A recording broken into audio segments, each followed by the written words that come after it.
Allah subhanahu wa ta'ala closes a door for you in your life. You're trying to get something, it's not happening. Whether it's a job, whether it's marriage, whether it's peace of mind, whether it's stability, whether it's safety.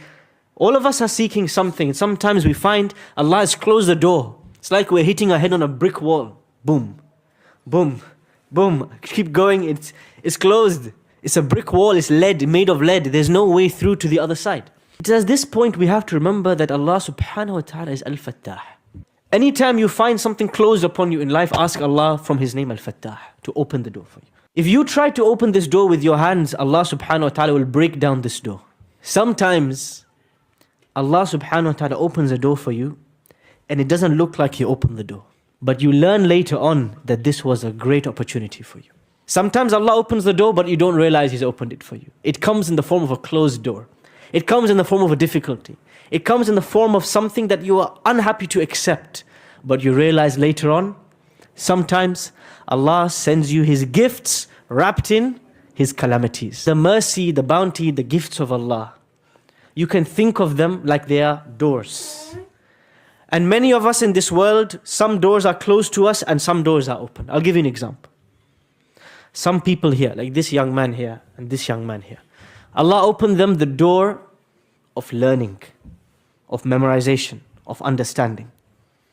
Many of us here, we sit with one page of Quran for 6 days, we cannot memorize one line. It's like that door has been closed for us. But there are people here, when they give charity, nobody can beat them in charity. There are people here, when it comes to the night prayer, nobody can beat them in the night. There are people here, when it comes to kindness to relatives, kindness to the needy and the sick and the poor, nobody can beat them. Allah opened for each of us a different door to worship Him, a different door to serve Him. But what happens to us? We see somebody and one of Allah's doors has been closed to them. So we say, look at this guy. He can't even pray the tahajjud. He can't even pray Taraweeh. He prayed Isha and he left. We didn't know he prayed Isha. He went home to massage his mother's feet, to care for his ill mother. Who is great in the sight of Allah? Somebody tending to an ill parent or somebody praying optional prayer in the masjid. No doubt it is the person who is doing the obligatory duty of looking after their parents. It's far greater in the sight of Allah. Allah opens one door to them and He closes another. Never despair when you feel Allah has closed some doors of worship. For some of you here, you have very stressful and long hours that you work. You work in security. You work in physical labor. You work in construction, you work in decoration, you work in taxi. 12 hours you are driving, talking to customers. 12 hours you are bending your back in the sun. You are sweating and you are thinking, I'm not able to recite the Quran. I'm not able to remember Allah. I'm not able to do charity. I'm stuck in this job the whole day. It is like Allah has closed the door for me to worship Him. Realize, Allah may have closed one door for you, but He has opened for you another. As it is stated in a hadith, its authenticity is disputed, but its meaning is correct. Al-Kasibu Habibullah. Whoever earns a halal income is the beloved of Allah. Allah opened for you this door to worship Him. Don't underestimate this door. If Allah opened for you one door to worship Him, don't underestimate, don't belittle what Allah has given you the opportunity to do. He is Al-Fattah. And if you want more opportunities, ask Him. He is the one who opens all doors.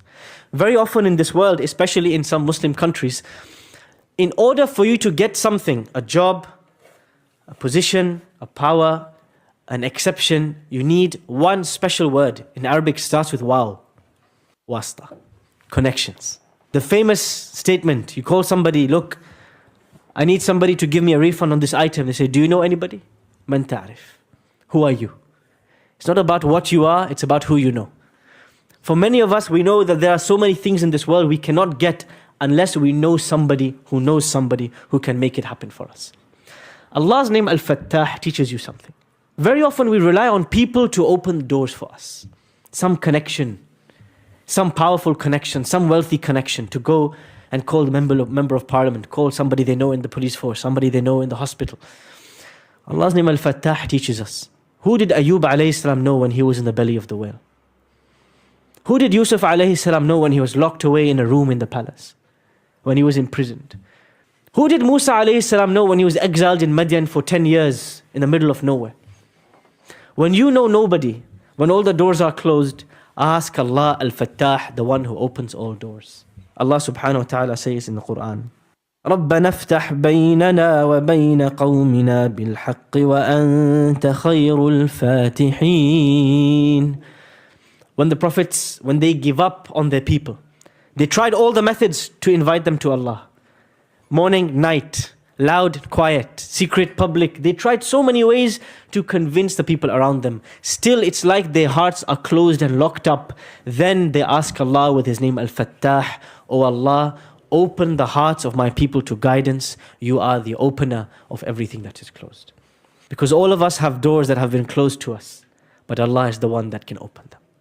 All of us are seeking something from Allah, and Allah is the one who can wrap that in a gift and put it at your door at one-day delivery. But we have to have good expectations of Allah. This is something I want to end this talk with.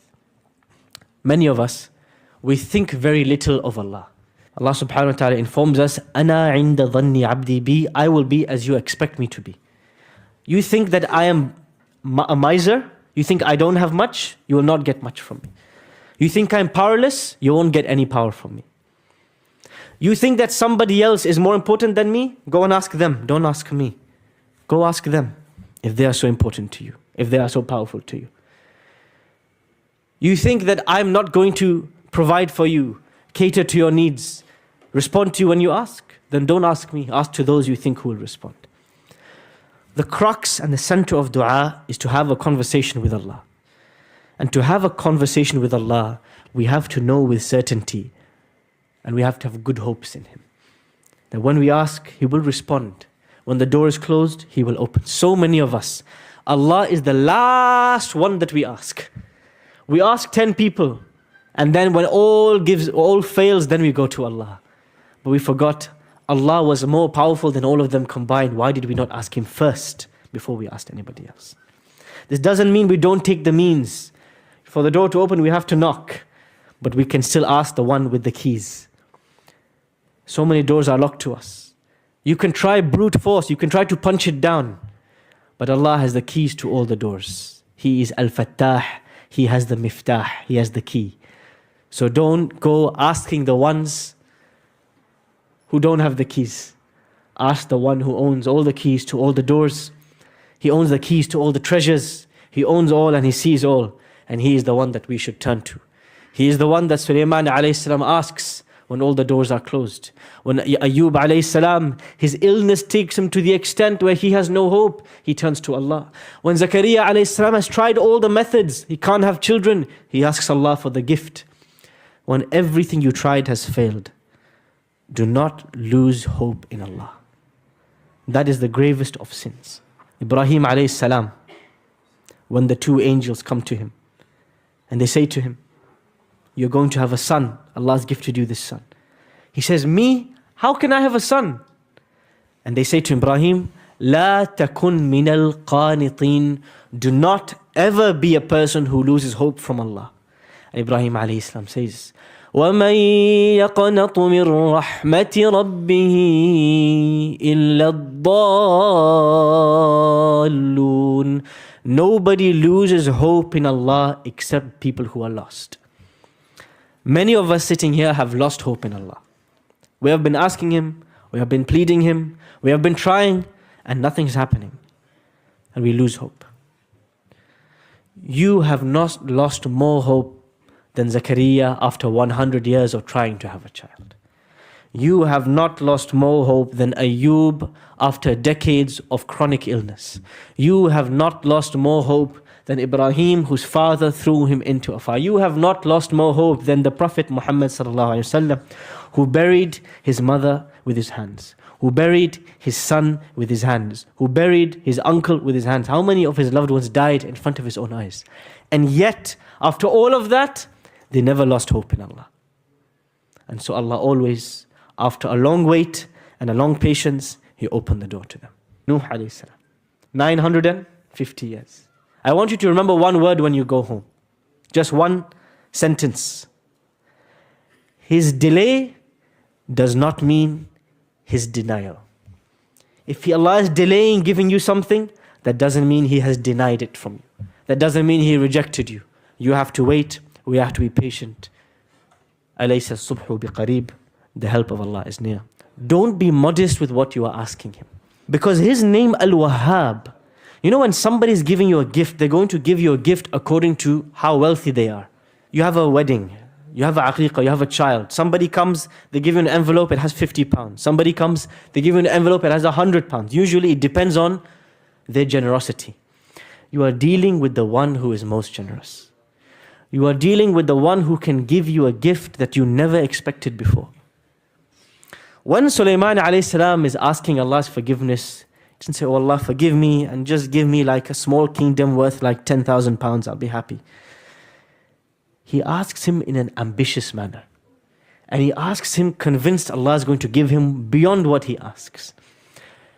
Oh Allah, give me a kingdom you never gave anybody before me. As Muslims, we think very small. We ask Allah for very small things. When Laylatul Qadr comes, we ask Allah for very simple and very small things. But really, those who know Allah's name, Al-Wahhab, the giver of gifts, you know, Allah can surprise you. Allah can give you a gift you never expected. Allah can surprise you. The gift you get, the blessing that you get, is in a way you never imagined. So why are we asking Allah in such a small-minded manner? Sulaiman alayhi salam asks Allah, give me the greatest kingdom ever. Allah gives him something he didn't expect. Control over the wind, ability to talk to the ants, control over the jinn. You and me, we have to ask Allah in an ambitious manner. The Prophet ﷺ says, إِذَا سَأَلْتُمُ اللَّهَ فَاسْأَلُوهُ الْفِرْدَوْسِ. If you are going to ask Allah for something in paradise, in Jannah, ask Him for the greatest part of paradise, Al-Firdaus. Don't ask Him for the basement, ask Him for the penthouse.